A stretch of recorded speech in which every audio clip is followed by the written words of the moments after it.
This is a show about jewelry, why we wear it, why it matters, how it's made, and what it means. I'm Alex D, and I turn cannabis into gold. I make mind-blowing jewelry in gold, silver, and platinum from cannabis plants here in Canada for stage, screen, for people who want to rock crazy jewelry. I'm the Cannabis Goldsmith.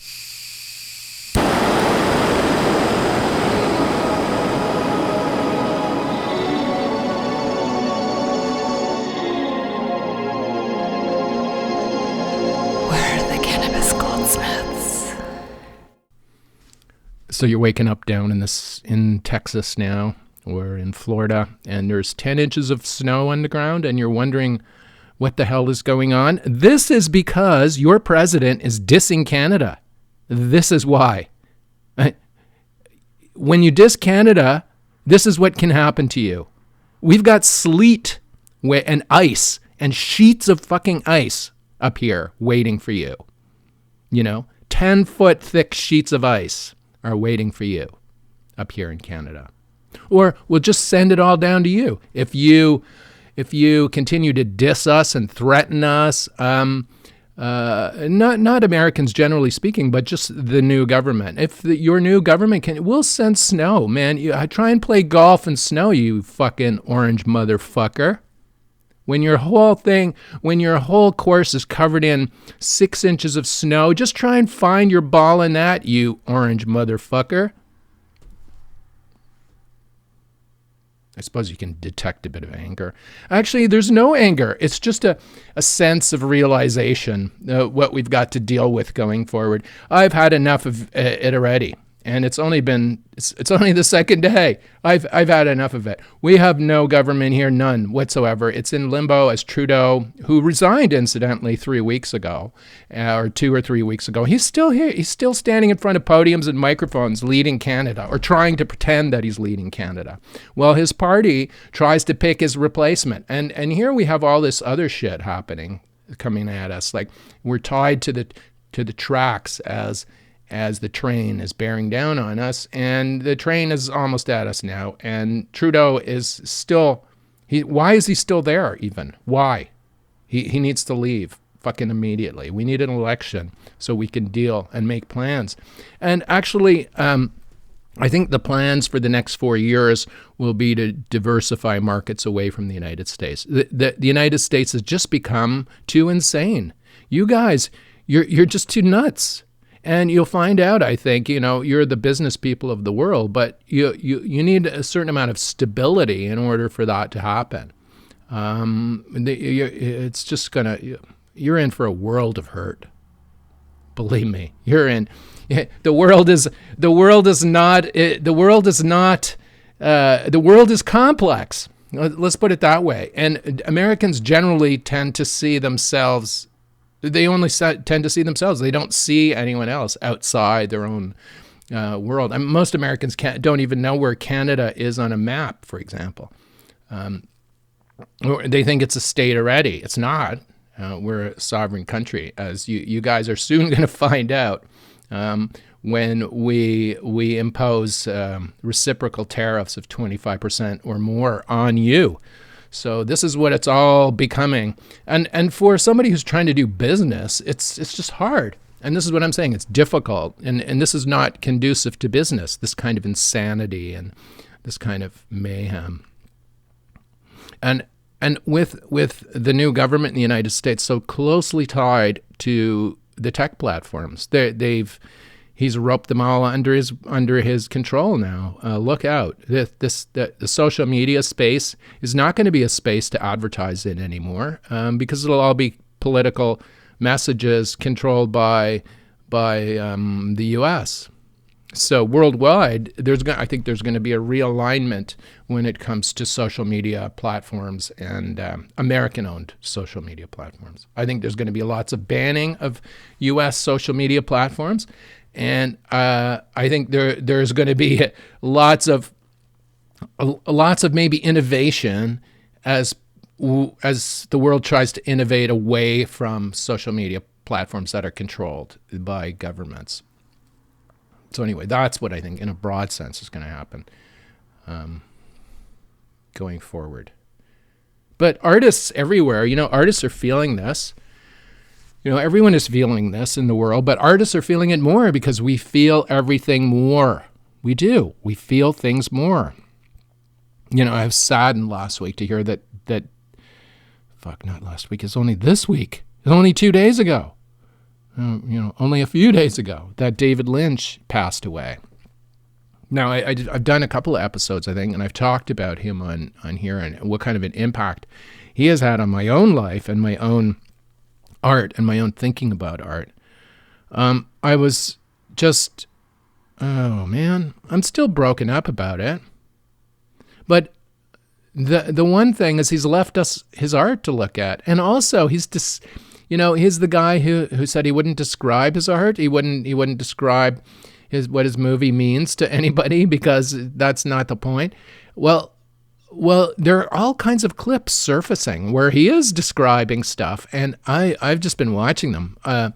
Social media, it might be fucked in the future, but right now, little clips of David Lynch are going across it where he's talking about different aspects of his art and art in general and movie making. And it's just been such a great learning experience listening and watching him. He's not around anymore, but I'm so happy he managed to communicate some learning to us all during his life.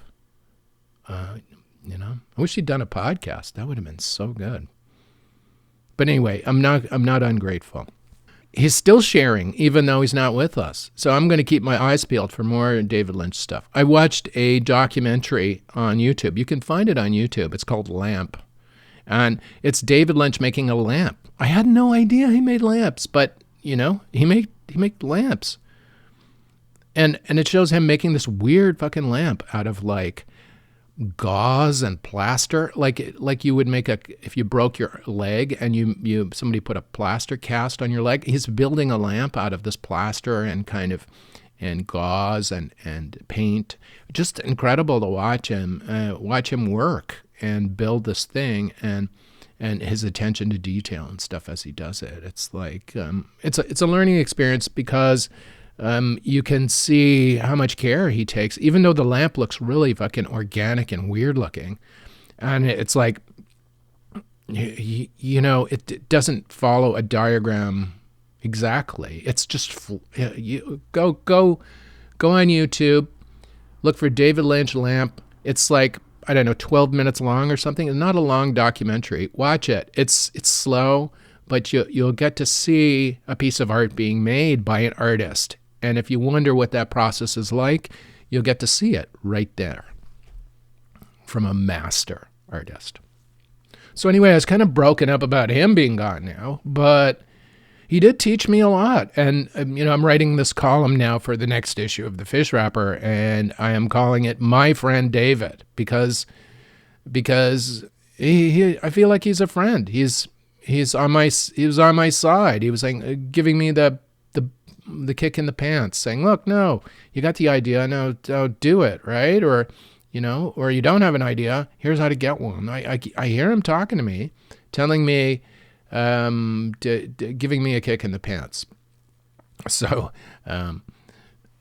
David, wherever you are, thank you. Okay, now back to the situation in America. They are totally fucked, and we are totally fucked. So what's all going to happen? What's going to happen? I think for the next 4 years, it might be wise for artists to go to ground, to work more deeply on our art, to focus on what we have to make for the good of the world. I think that's what we need to do. I mean, if you're living in a little country somewhere in Africa, or somewhere in the Middle East or whatever, and you're so far away from America, but a bomb from America comes out of the sky and destroys your whole neighborhood. This is what most people think about America overseas. They feel that America is dangerous, they can project power to on a whim for no apparent reason. like to a part of the world, and often for the wrong reasons, which we saw with George Bush's invasion of Iraq, right? It was just like concocted fake reason to invade a country. That, I think, was the start of their downfall. Just making something up to go take some oil from somebody. And I think that's what they might try to do here with us here in Canada. I mean, make up some excuse that oh yeah, you guys have threatened us, our economy, so we're going to take Alberta. You know, they'll do something. They'll try something like that with us. I think as the situation gets more desperate down in the United States, it's going to be so fun to watch and convert it all into podcasts. And it's something I really don't want to do. I've been struggling with the idea of, okay, maybe I should start a political podcast. I'll hive off the political anger into a separate podcast so that I can work on the art and the art on this podcast and the design on this podcast. But it's all interwoven now. Like, it's hard for me to separate them. So I'm going to just keep going like this until it separates on its own. Or maybe it doesn't. I don't know. But anyway, I'm going to talk about my art as I go. And as always, this is a show coming from an artist, from a designer in southeastern Ontario, Canada. I make jewelry designs, which I make in silver, gold, aluminum, different metals, different materials, and I make jewelry around the cannabis plant. This is what we do, you know. I grow some cannabis plants, 4 plants as we're allowed to do here in Canada, and I make jewelry designs from these plants, which are later turned into precious metal. No, that's my art. But there's other art happening here too. I'm, doing a documentary film, recording a podcast, writing, doing all kinds of stuff coming out of the studio. There's not just one thing. I thought for a while I wasn't making jewelry designs for months last year because I was trying to raise money to preserve a photography collection, which is art, right? So it's journalism too, but it's art. So I was kind of hammering myself on the head thinking, oh God, I haven't made any jewelry in a while. But I've raised money, built a digitization suite. I'm drawing designs in books. I'm recording podcasts. I'm writing a monthly column in a magazine. It's just all this stuff is just that I seem to be doing that I've just fallen into. I love doing it, but it wasn't a plan. It just sort of happened. So I was thinking, should I hive off the politics from this podcast to make it more about art and design and less about politics? But all this is now interwoven, I think, in the world. And I think the impact, I'm trying to sort out the impacts myself on how it impacts my art, in an unsettled environment, in a dangerous world. Like, how do you produce art in a world that's so up in the air? Like it's everything has just been thrown. The house of cards has been just, the table has just been, when they pull the tablecloth and all this shit is on the table and somebody like yanks the tablecloth out and all this stuff is sort of in the air for a second before it lands. It usually lands in the same place on the table, all the cups and saucers and cutlery and everything. But sometimes it doesn't. Sometimes it just gets scattered everywhere. And I think that's what's going to happen here with us. But out of these pieces, we can build things. We can build lamps. We can build paintings. We can build pottery. We can build jewelry pieces that are amazing. The jewelry piece I'm like working on now, what I'm working on now, a project, is like, it's so fucking cold here. It's like this morning it's minus 20. It's been at least minus 15. That's Celsius for you Americans. That's cold. And it's minus 20 this morning. My home is heated by wood. So I'm there loading in the fucking firewood just nonstop into the wood stove to keep the house warm. So anyway, I'm like, it's winter, it's cold. And all this upheaval is coming, and I'm thinking, God, I gotta get a hat. I want to get one of these like really warm hats, because all I have are these dock hats, these little wool dock hats, and they don't cut it when the temperature gets to -15. So I went looking for one of these Elmer Fudd hats, and I wanted to get the one with the flaps on the ears, because trust me, those flaps help when it's like -20. So I was thinking, maybe I can funkify my Elmer Fudd hat if I find one. Maybe I can put a brooch, a man brooch, in the forehead part of it. Just maybe I can put some kind of funky pin or a clip or something on the front part. Like if you ever see a mounted police and they have these hats on, these Elmer Fudd hats, but theirs are made of fur, right? There's a crest in the center of the on the forehead of the Elmer Fudd hat, usually the police crest, I imagine. But so anyway, I was thinking about this. I was thinking, okay, it's so cold, I need to buy an Elmer Fudd hat. I'm going to funkify it, and then that's where the idea came from. Is I'm going to make a small cannabis leaf pin that can go a little fat indica leaf, maybe an inch long, half an inch wide, with a pin that can go into an Elmer Fudd hat, like just in the front. Or you could pin it in a toque too, or a dock hat if you want it. That would work too. It's cannabis. Anybody could do this, wear this. Somebody with a bold sense of fashion style could do it on a toque, but somebody who was already wearing an Elmer Fudd hat could clip it, like me, could clip it on the forehead, and it would just fucking look amazing. So I tested the Elmer Fudd hat out with just a brooch I had lying around, and I pinned it on, and it looks great. Now I'm going to custom make a small cannabis leaf pin. Now the pin can be used, I'm making it in sterling silver, but we'll be able to make it also in gold.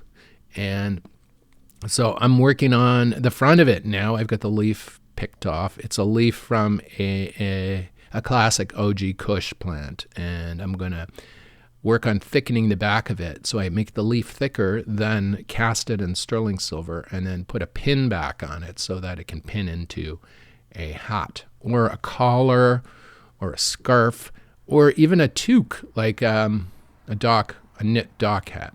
Toques, we call them in Canada. But anyway, what's my impressions of all this inaugural fluffery? What are my impressions of it? Well, I have an impression about Snoop, who I thought I've been watching Snoop since he started off. I'm not a hip hop guy, really. I'm more a junglist. I like house music. I really like R&B from the disco period. I'm not a hip hop guy, really, but I know what it is, and I know where it came from. And I know how it started out on Technics 1200s, and it came from the street and all this stuff.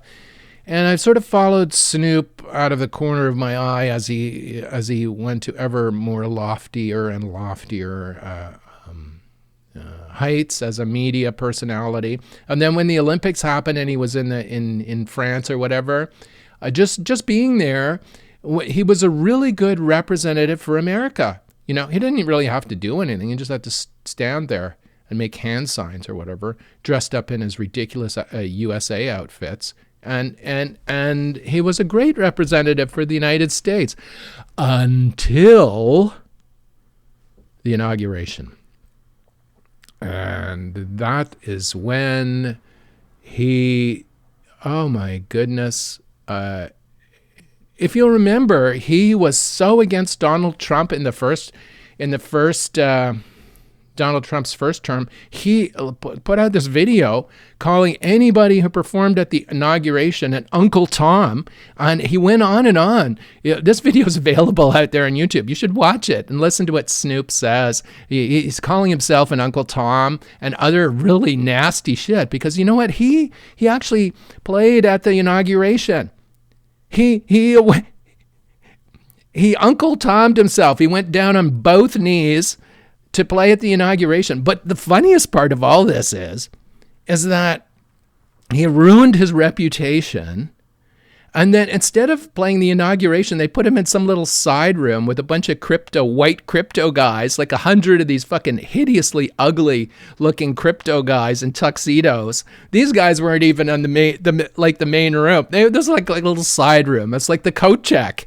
And Snoop was on stage at this performing for these like white crypto guys. It was oh God, it was so sad. It's so sad what he's had to do. He hasn't had to do it. He made a decision to do that. So blame him for his own demise. You know, he might get great Trump fucking lift for the last part of his career, but I think every single person in the United States who saw his first message about Trump and now watching him play some little fucking room and what he called the inauguration, he's playing some little side room for some crypto billionaires. What the fuck? It's just so stupid.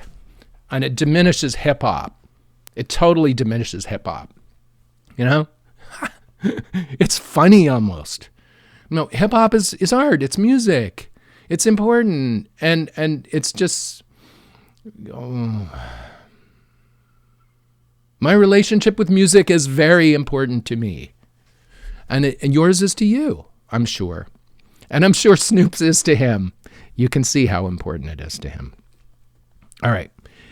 The other thing about the inauguration, art-wise, I'll talk about, is the only art thing that I saw in the whole thing. Okay, the Capitol Rotunda is an art piece itself.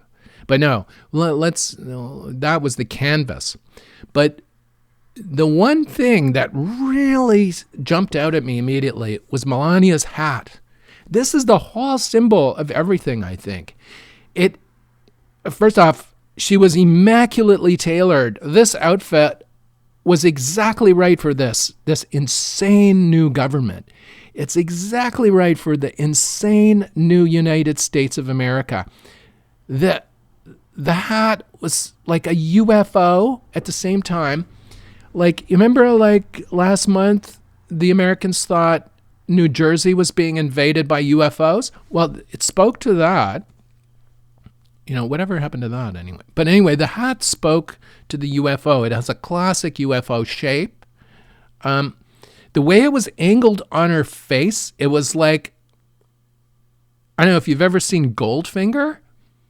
Odd Job. It wasn't a bowler hat, but it could have been a bowler hat. It could have had like a razor sharp edge because that's what it looked like. It was like, here's Goldfinger. I've got the fucking hat. Don't fuck with us because I'll take it off and I'll throw it at you and it'll cut your head right off. This is what that hat meant. This is what the hat meant. And everyone's saying how it went nice to the corresponded nicely to the angles. She has a very angular face. Yeah, because she's grimacing all the time. Like, who wouldn't grimace if you had to go home to that orange motherfucker? Like, but she's constantly grimacing. But anyway, the hat was fantastic because it spoke to everything. It was like Odd Job, UFO, dark fucking energy, right? Dark. You don't see the eyes, you just see the grimace. It was also spy versus spy, the dark spy, the evil spy. Well, they're both evil, but the one that is in the dark color, not the white one, the dark one, and exploding each other, trying to blow each other. This had that sort of spy versus spy Europe vibe to it also. But I think it was more Odd Job and more UFO because, it's absolutely unbelievable is a UFO. And so is this next government in the United States. So anyway, all this weird imagery, it was very image heavy. I found the inauguration. And they'll tell you about the fashion and all this shit, the jewelry. I looked for jewelry. I couldn't even see it in the inauguration. The hat took everything. The hat was it. Hatpocalypse. Melania Hatpocalypse. So that's the fashion, that's the inaugural fashion thing. Everyone was talking about Lauren Sanchez baring her chest on stage right next to the president as he was not putting his hand on the Bible. She could have opened that a little bit lower, I think, and maybe like turned around and maybe bent over too while she was up there. But anyway, the tech bros looking at her chest, that image alone was like worth. That sums up what tech bros are all about. They're like, they haven't grown up at all since they launched their platforms in decades ago now. It's like they've been frozen in amber. They haven't matured. They haven't grown up. They're all about the new masculine energy coming to the world. They've got to acquire it themselves first, I think. It's kind of a mishmash of a show today. I'm unsettled, but I'm doing art, so I'm getting more settled. David Lynch, you master motherfucker. Thank you for helping me even now as I try and synthesize art out of this whole fucking crazy space we have coming at us for the next 4 years. We've already lasted 2 days, so this is good.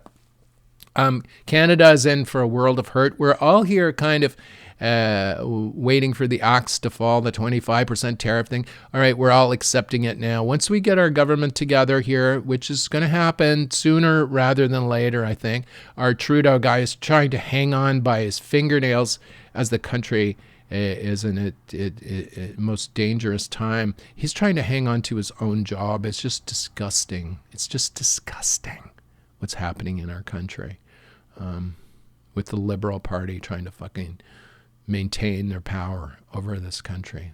But anyway, once this is all sorted out, we're coming. We're here. We have the snow. We have the ice.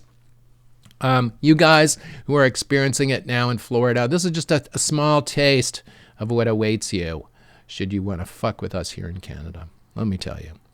I'm looking at Europe.